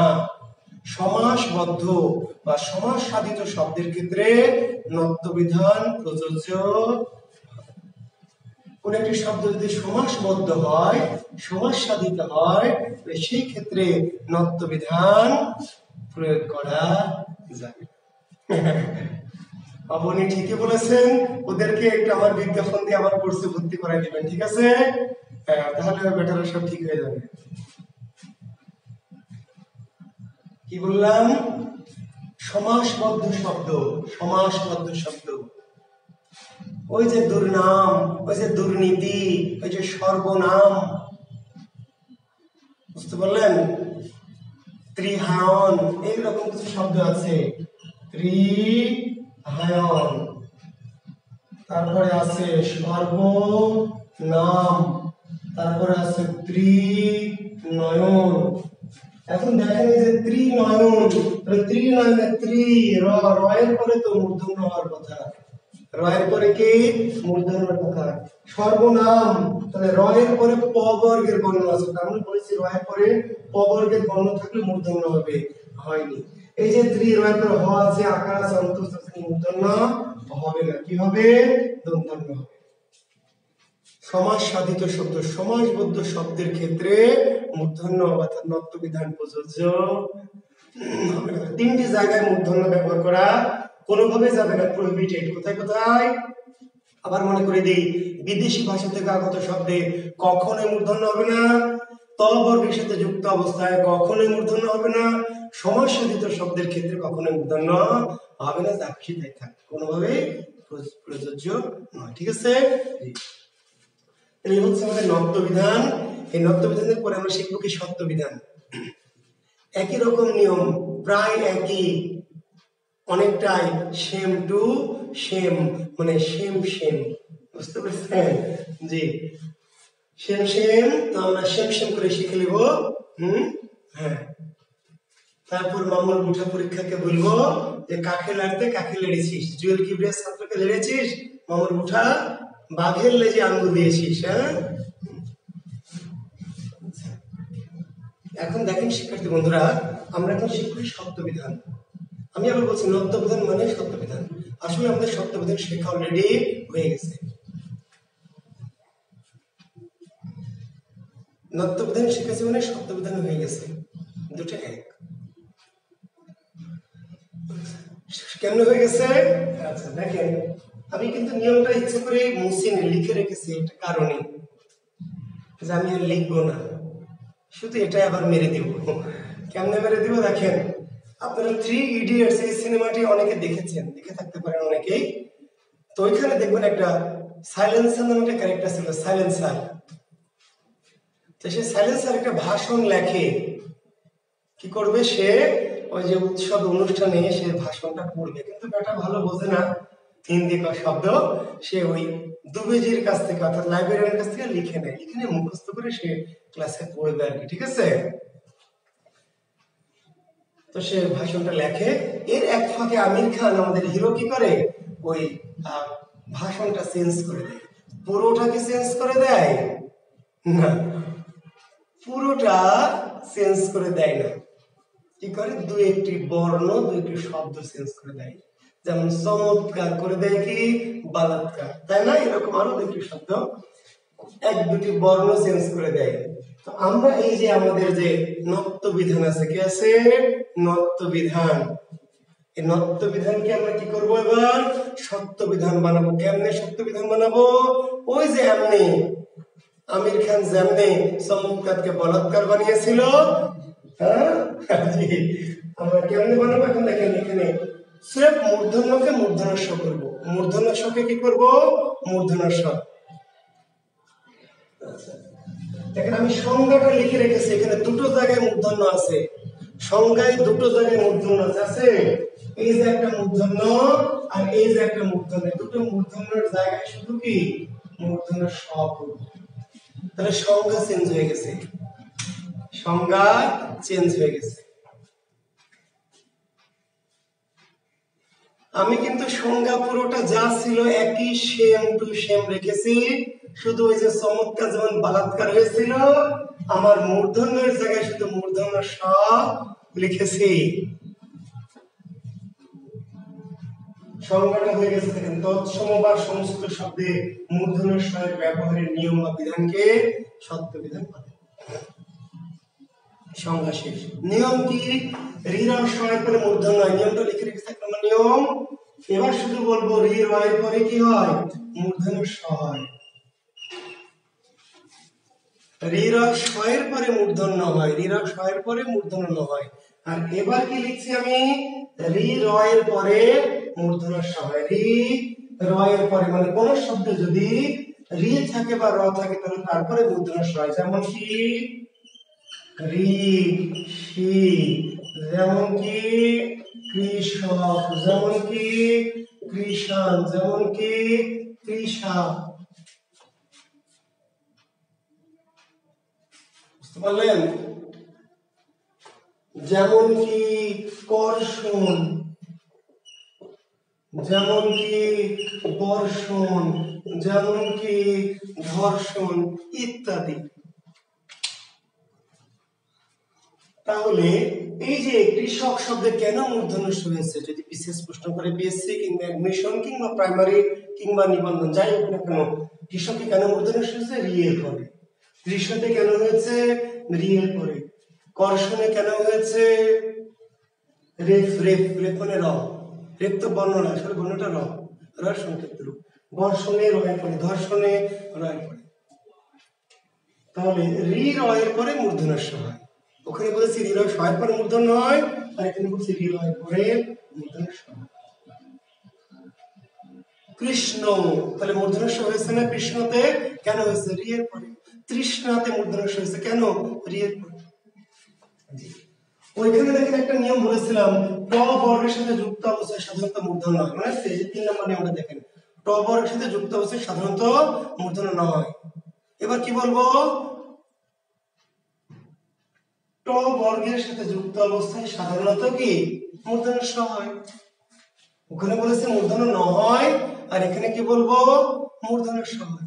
এখন আপনি যদি আমাকে প্রশ্ন করেন, কেউ কোনো অগামকা যদি থাকেন কাছে, যে স্যার একবার বললেন যে নিরবসের সাথে যুক্ত অবস্থায় মূর্ধন্য হয়, এখন আবার বলছেন নিরবসের সাথে যুক্ত মূর্ধন্য স হয়, মানে এটা কি ফাজলামি? যখন যাবে সেটাই, আবার যখন ন লাগবে তখন মূর্ধন্য হবে, আর যখন স লাগবে তখন মূর্ধন্য স। ঋণর সর্ব যদি নয়ের দরকার হয় তাহলে মূর্ধন্য, আর ঋণর সাথে যদি শয়ের দরকার হয় তাহলে কি মূর্ধন্য স।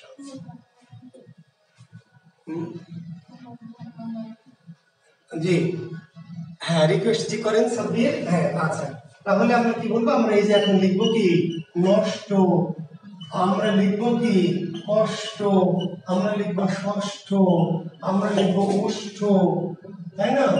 আমরা লিখবো বৃষ্টি, আমরা লিখবো বৃষ্টি। হ্যাঁ, তাহলে এইরকম অনেক শব্দ আছে, শত শত শব্দ আছে। কষ্ট, নষ্ট, ষষ্ঠ, স্পষ্ট, সৃষ্টি, বৃষ্টি, দৃষ্টি, কষ্ট, বৃষ্টি। ঠিক আছে, তাহলে এগুলোতে মূর্ধন্য স ব্যবহার করব, কখনোই কি দন্ত স ব্যবহার করব। ট বর্গের সাথে যুক্ত অবস্থায় আমরা মূর্ধন্য স। দেখেন তো নিয়মগুলো একই রকম না, একদম একই। ট বর্গের সাথে ন লাগলে মূর্ধন্য, স লাগলে মূর্ধন্য স, মূর্ধ। 3 নম্বর নিয়ম দেখেন। আচ্ছা, 3 নম্বর নিয়মের আগে, ঠিক আছে, কি করব, 3 নম্বর নিয়মের আগে আমরা একটা 2 নম্বর নিয়মটা করব, একটু ব্যতিক্রমী। একটা নিয়মটা আলাদা লিখবেন, জরুরি গুরুত্বপূর্ণ নিয়ম।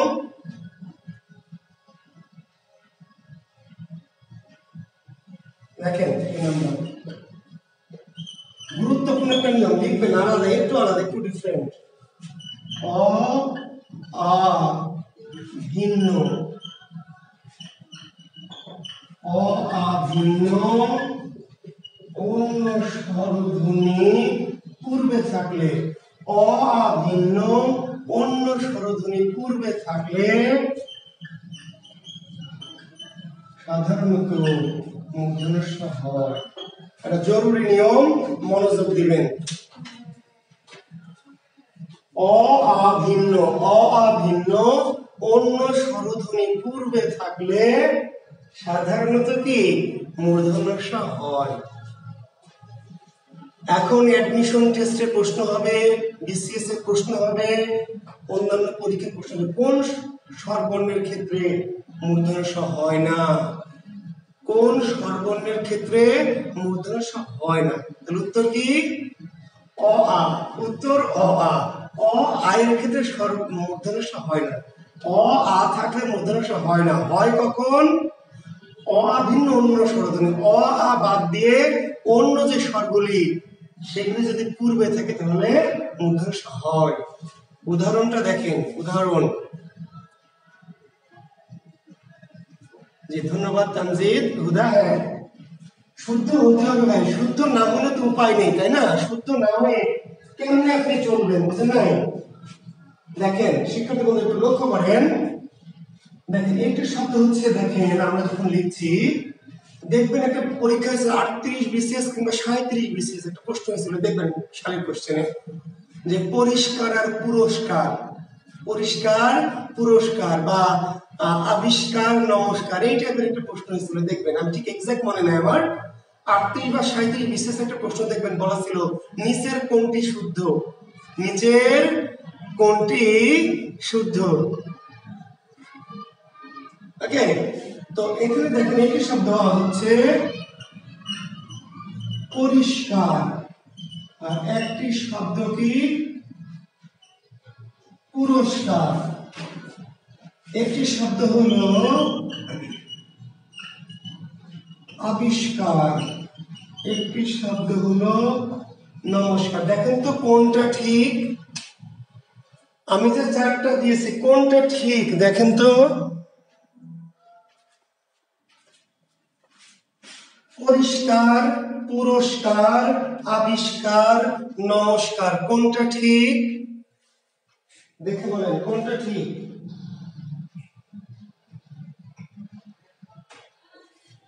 একটাও ঠিক না, একটাও ঠিক নাই। কেন ঠিক নাই শিক্ষার্থী বন্ধুরা? মাঝে মাঝে দন্তস্ব দিয়েছি, মাঝে মাঝে মূর্ধন্য দিয়েছি, তো ঠিক তো হওয়ার কথা, একটাও ঠিক না। কেন? ভালো করে মনোযোগ দেন যারা শিখতে চান। আমার কাছে যদি না শিখতে পারেন ভাই বাংলা ব্যাকরণ, বাংলাদেশে অন্তত আর শিখতে পারবেন না, এটা আমি লিখে চ্যালেঞ্জ করে বলতে পারি। তাহলে আপনাকে আমেরিকায় গিয়ে বাংলা শিখে আসতে হবে। বাংলাদেশে যদি বাংলা শিখতে চান, আমার কাছে এসেও শিখতে যদি না পারেন, আমার কাছে এসেও, তাহলে আপনার আর বাংলা শেখার কোনো কি সম্ভাবনা নাই, এটা আমি চ্যালেঞ্জ করে বলছি। শামিলি আক্তার গাজী থাম দাঁড়া, উত্তর দিচ্ছি।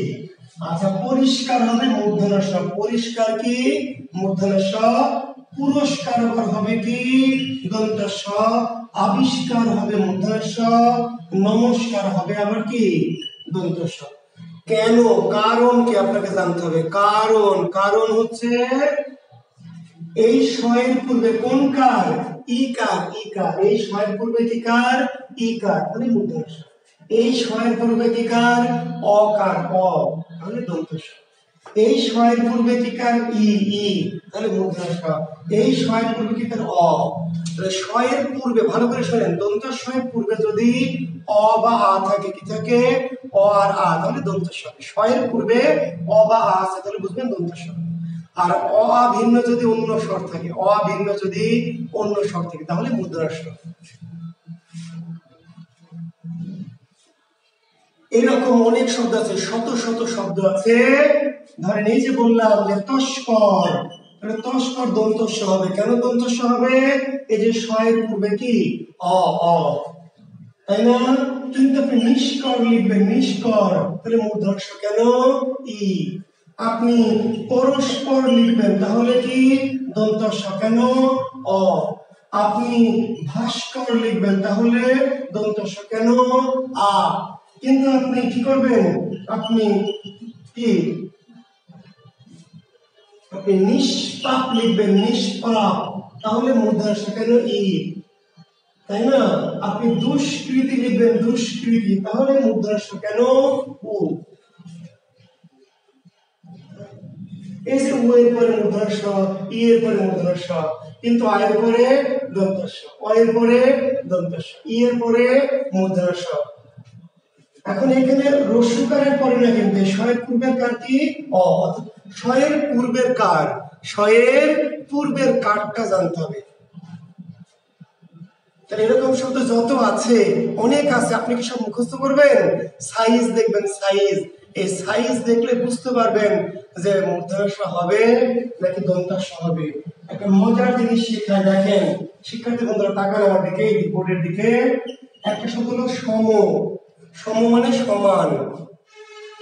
সম মানে কি? সম মানে হচ্ছে সমান, সমান, দন্ত স দিয়ে সমভাবে ভাগ করে দাও, সম অধিকার, সম। কিন্তু সমর পূর্বে যদি আমি বি যুক্ত করি, বিষম, তখন আর এটি হবে না, তখন প্যাট কেটে যাবে। প্যাট কেটে যাবে না, যে কেন প্যাট কেটে গেল? এই যে ইকার চলে এসছে, ইকার সম দন্ত স দিয়ে, কিন্তু আমি যদি সুযুক্ত করি তাও এটি ভুল হয়ে যাবে, এর সঙ্গে প্যাট কাটিয়ে দিতে হবে। কিন্তু সমর পূর্বে যদি আপনি অযুক্ত করেন, অ, তাহলে আর প্যাট কাটার দরকার নাই, এবার দন্ত স ঠিক আছে। তাহলে বিষম লিখবেন, সুষম লিখবেন মূর্ধন্য ষ, কিন্তু অসম লিখবেন কি দন্ত স দিয়ে। বুঝতে পারলেন? একটি শব্দ দেখেন, সেধক, সেধক দন্ত স দিয়ে, সেধক, সেধক মানে সিদ্ধ করা, পরিষ্কৃত করা, জীবাণুমুক্ত করা, কিন্তু এর পূর্বে আপনি প্রতিযুক্ত করবেন, প্রতিষেধক, তাহলে এবার প্যাট কেটে মূর্ধন্য ষ। বুঝতে পারলেন? একটি শব্দ হলো সেক, দন্ত সয়কার, সেক, সেক মানে তাপ দেওয়া, উত্তপ্ত করা, গরম করা, সেক, কিন্তু সেকের পূর্বে আপনি কি লাগাবেন? অভিযুক্ত করবেন, অভি, তাহলে অভিষেকের কি প্যাট কেটে মূর্ধন্য ষ। বুঝলেন? একটি শব্দ হচ্ছে স্থান, স্থান, একটি শব্দ স্থান, এই স্থানের পূর্বে দন্ত স দিয়ে না স্থান করাটা, ত বর্গের সাথে দন্তস্বাজি। এর পূর্বে আপনি কি অনু যুক্ত করবেন, অনু। যখনই অনু যুক্ত করবেন, এই যে উকারের পরে আর দন্তস্ব থাকবে না, উকারের পরে দন্তস্বের জায়গায় কি মূর্ধন্য হবে, আর মূর্ধন্য যখন হবে তখন থয়ের জায়গায় ঠ হবে। মূর্ধন্য স্বরের সাথে তো ত থ যুক্ত থাকতে পারে, মূর্ধন্য স্বরের সাথে কি যুক্ত হবে, ট।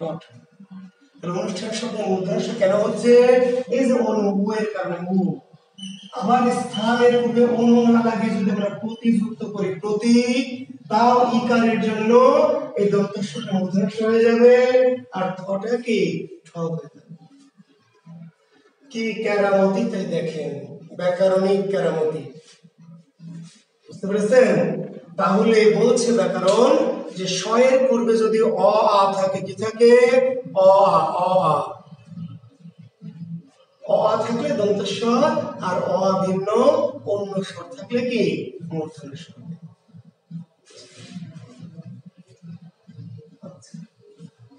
আর কিছু শব্দের স্বভাবতই মূর্ধন্য হয়, মূর্ধন্য হয় স্বভাবত, যে মায়ের পেট থেকে। কেন? That is খুশখুশ।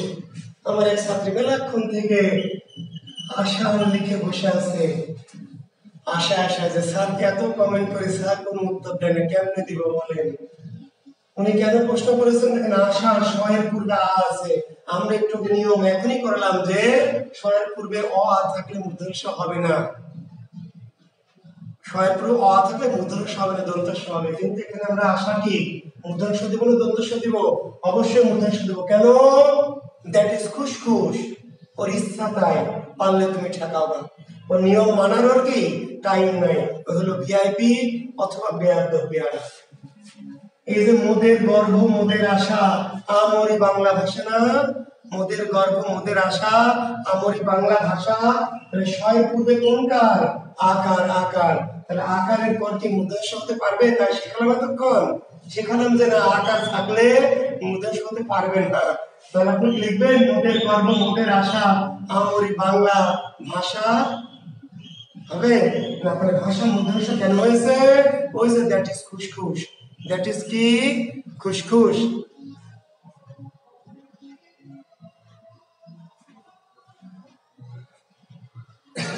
আচ্ছা, আসছি, ওখানে আসছি। আচ্ছা, তাহলে কোথায় রি রয়ের পরে মূর্ধন্য ষ হয়, ট বর্গের সাথে মূর্ধন্য ষ হয়, অ আভিন্ন অন্য স্বরধ্বনি পূর্বে থাকলে মূর্ধন্য ষ হয়, আর কিছু যদি শব্দে মূর্ধন্য ষ। এবার কোথায় কোথায় হয় না, কোথায় কোথায় হয় না, হয় না ভালো করে শুনেন।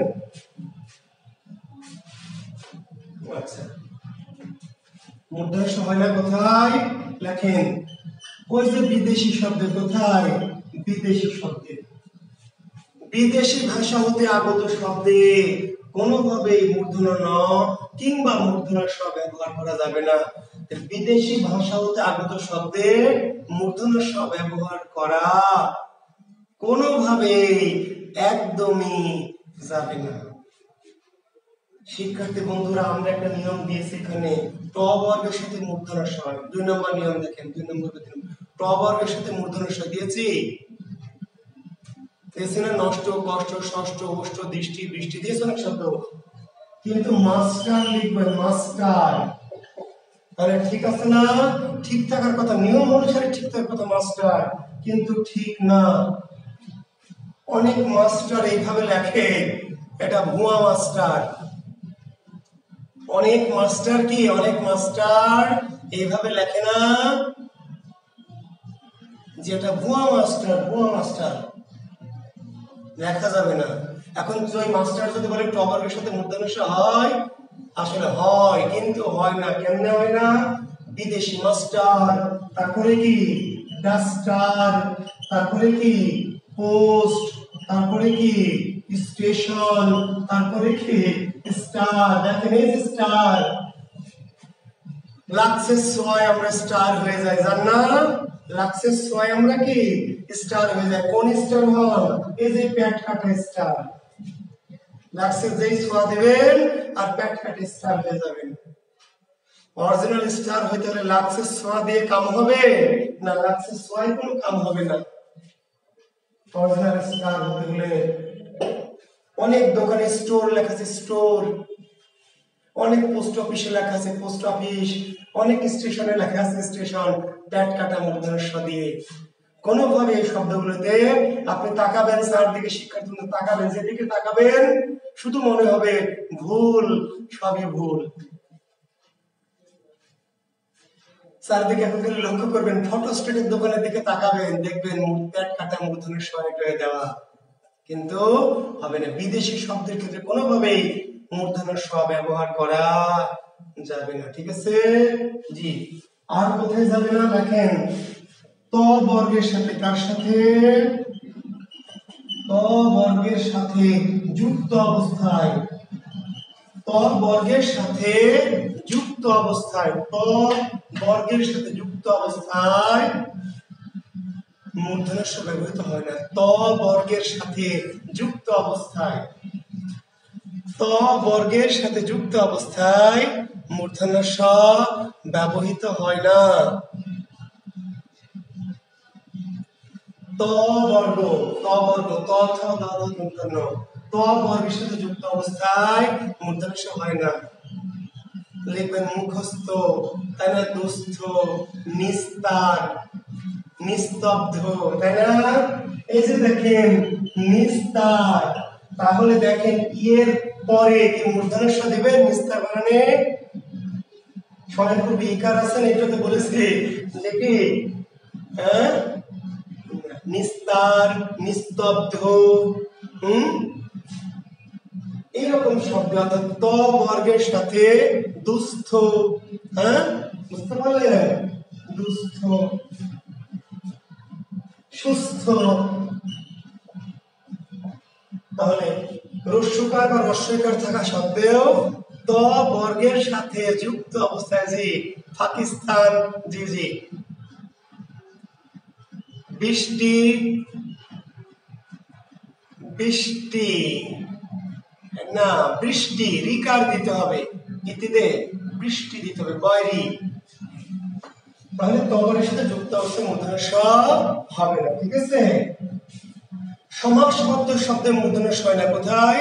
সমাসবদ্ধ শব্দে, সমাসবদ্ধ শব্দের ক্ষেত্রে মূর্ধন্য ষ হয় না। 3 নম্বর সমাসবদ্ধ। আর 4 নম্বর কি লেখেন, সাত প্রত্যয় যুক্ত শব্দে, সাত লিখে নেন, এই নিয়মটি জরুরি নিয়ম, সাত প্রত্যয় যুক্ত শব্দে মূর্ধন্য ষ হয় না। সাত প্রত্যয় যুক্ত শব্দে, কিছু শব্দের পিছনে সাত যুক্ত থাকে, আত্মসাৎ, অগ্নিসাৎ, ধূলিসাৎ, ভূমিসাৎ। বুঝতে পারলেন? আমার সব স্বপ্ন ধূলিসাৎ হয়ে গেল, আমার সব কিছু সে কি করেছে? আত্মসাৎ করে নিয়েছে। তাহলে সাত প্রত্যয়, একটা নিবন্ধন পরীক্ষা এসেছিল একটা সালের কোশ্চেন, কোন প্রত্যয়ের ক্ষেত্রে মূর্ধন্য ষ হয় না? তাহলে দেখেন অগ্নি সাত, তাহলে অগ্নি ইকার আছে, ইকার, ইকারের পরে মূর্ধন্য ষ কথা ছিল অগ্নি সাত।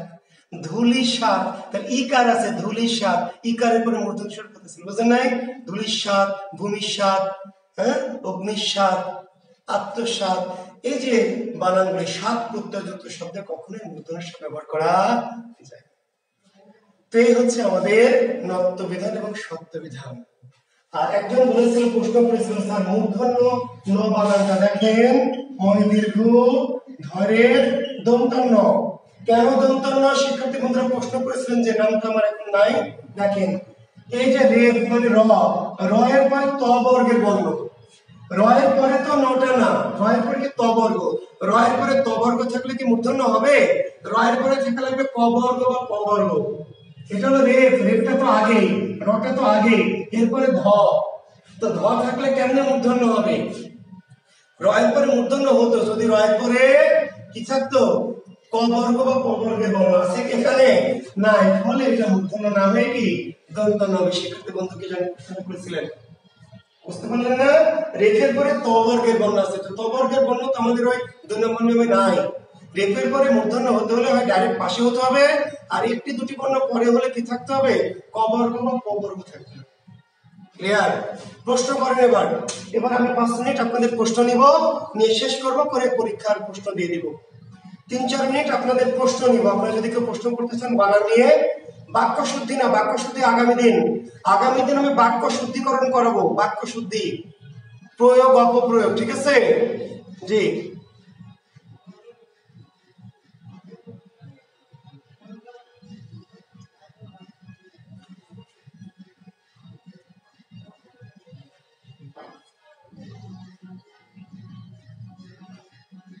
রয়ের সাথে তো অ আছে, অ থাকলে যে হবে না তাই তো বললাম রে গাধা। একটা যে বললাম যে অ আয়ের ক্ষেত্রে হবে না, অ আয়ের ক্ষেত্রে হবে না। সাব্বির কালকে 9:30 ক্লাস হলে ভালো হতো স্যার, ঠিক বলছেন, বাট দু একজন একটু আপত্তি করছে, ঠিক আছে? দু একজন একটু আপত্তি করছে, কেন? অনেকে রাত হয়ে যাচ্ছে বিধায় একটু আপত্তি করছে। তো কালকে আপনারা যদি রিকোয়েস্ট করেন 9:30 আমি নিব, আমার কোনো সমস্যা নাই, কিন্তু দু একজন আপত্তি করছেন। তো আপনারা যদি সবাই চান 9:30 আমি 9:30 নিব। স্যার ঢাকাতে বেড়াতে আসবেন স্যার প্লিজ? হ্যাঁ, আজিজুল ইসলাম, ঢাকাতে তো যাই বাবা মাঝে মাঝে, এরপরে যখন যাব আমি আপনাদের গ্রুপে কমেন্টস করে যাব, ঠিক আছে? আপনাদের সাথে দেখা সাক্ষাৎ হবে, একটু সেলফি মেলফি তুললাম, তাই না? জি, আমি এরপর যখন ঢাকা যাব তখন আমি আমার এই গ্রুপে আমি কমেন্টস করে যাব, আপনারা চাইলে আমার সাথে দেখা করবেন। বানানের নিয়ম মোটামুটি শেষ, নিয়ম, কিন্তু আমরা কিছু প্র্যাকটিস করব আর কিছু বাক্য শুদ্ধি করব আর কি। জি, তো ঠিক আছে, কালকেও 9:30, আপনারা যেহেতু অনেকেই 9:30 চাচ্ছেন, কালকে 9:30, কিন্তু তারপর থেকে আর না, কালকের পর থেকে এখন 9টায়। জি, আচ্ছা, তাহলে 9:30, জি, তাহলে আমরা কালকে 9:30 ক্লাস নেব জি ইনশাল্লাহ। তাহলে আপনারা এখন যেহেতু আর কোনো প্রশ্ন কেউ করছেন না, তাহলে আমরা 11টায় আমরা প্রশ্ন দিয়ে দিব। হ্যাঁ, নিজের হাতে চা বানিয়ে খাবেন সাজ্জাদ সাইদ? জি ইনশাল্লাহ খাবো বাবা, আমি চা কফি খুবই পছন্দ করি, যেহেতু অন্য আর কিছু খাইনি, সুযোগও হয়নি বিড়ি টিড়ি খাওয়ার, হ্যাঁ, অন্য কিছু খাওয়ার মধ্যে চা কফি খাই, তাহলে খুব খুশি হব, খাবো ইনশাল্লাহ। আচ্ছা, যে মেহেদি সাকিব আবার 9টায় বলছেন, ঝামেলা, এত দ্বিমত হলে মুশকিল। আচ্ছা, তাহলে 2টার মাঝামাঝি করে দিলাম, যান, সমস্যা আপনাদের কারো দেখবো না।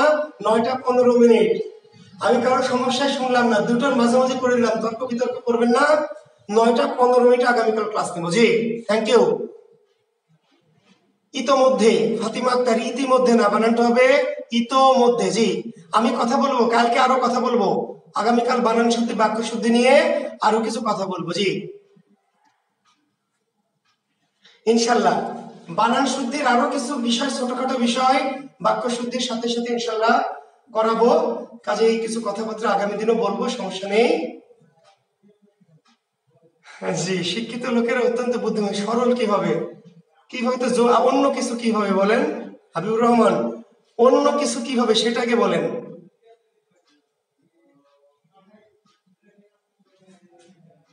হ্যাঁ, ধন্যবাদ ধন্যবাদ সাজ্জাদ, তারপরে মুনতাসির, জি থ্যাংক ইউ, শুভরাত্রি, ভালো থাকবেন। আমি এখন পরীক্ষার প্রশ্ন দেব, ঠিক আছে? জি, পরীক্ষা দেন সবাই, কথা হবে আগামী দিন। আল্লাহ হাফেজ।